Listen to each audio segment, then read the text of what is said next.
नमस्कार ओडिशा। आज नवेम्बर मास 29 तारिख शनिवार।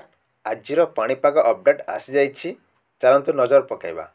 तलमुहा तापमात्रा घु उदयगिरी रे तापमात्रा 5.4 डिग्री रेकर्ड। गोटे सप्ताह व्यवधान परे पुणी थरे शीत फेरिछि। विगत 3 दिन हैला तापमात्रा ह्रास पाइबारे लागिछि।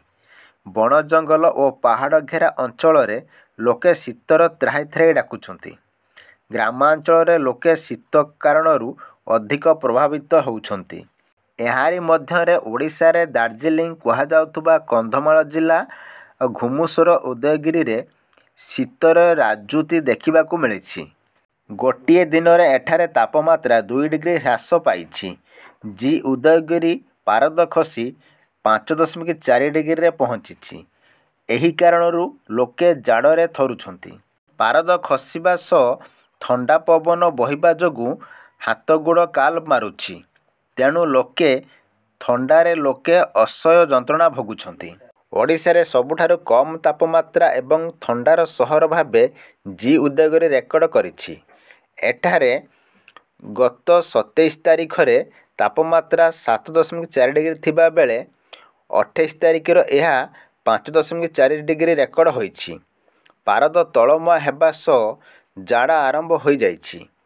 प्रबल ठंडा सांगकू जाड़ स्थानीय अंचलवासी जीवन जीविका प्रभावित करिछि। दिन रे तापमात्रा स्वाभाविक ठारू रहुथुबा बेले संज नइले पारद खसिबा सह ठंडा तार राजुति आरंभ करि देउछि। जेते राति बढ़ुछि सेते ठंडार प्रकोप बढ़िबा सह जाड़े थरुछि सारा अंचल। संज नहिले सहर रास्ता घाट जनशून्य हो जाउछि। आखपाख अंचलरू सहर को आसुथुबा लोके संध्या पूर्वरु निज निज गाँ को फेरी जाउछंती।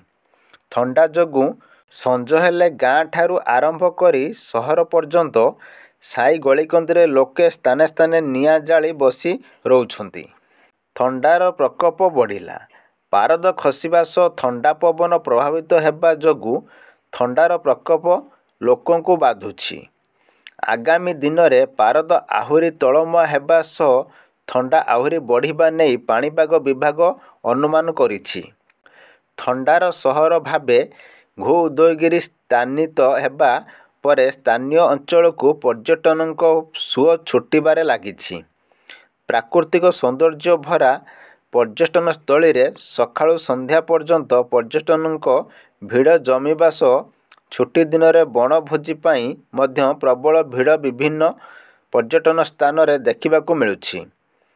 हेले स्थानीय अंचल रे पर्यटनकर विकास पाई सेही भली किछि आखिदृश्या विकास होई नथिबा जोगु साधारण रे लोकंक मध्य रे असंतुष्ट देखा देबा सह पर्यटनक स्थल रे विकास पाई दाबी होइछि।